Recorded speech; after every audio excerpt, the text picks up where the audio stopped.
All right, I'm out here at Bear Creek Overlook, which is in Columbia, Tennessee, and we're gonna kind of show you a little bit about what's going on here at Bear Creek Overlook, but more importantly, we're gonna kind of give you a tour over the next several months of a house that we personally are building here in Bear Creek Overlook, and it's a property that's being built out and developed by Drees Homes, which is a local builder here in Tennessee, and they build really nice homes. It actually became an accident that it happened. I brought home some brochures that I was going to be sharing with a client, and those brochures happened to be sitting on the bed when my wife decided to look at them.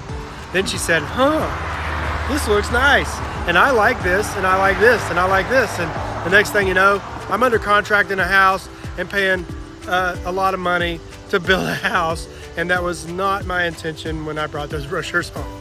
But here we are, and we're gonna take a look at it. We're gonna walk you through the process week after week. You'll see all kinds of videos of the progress. We'll show you the video from the dirt all the way down. We did that, and now we're at the point where there's a foundation and they're digging some stuff and there's some plumbing stuff going. So we're gonna kind of walk you through the process along the way.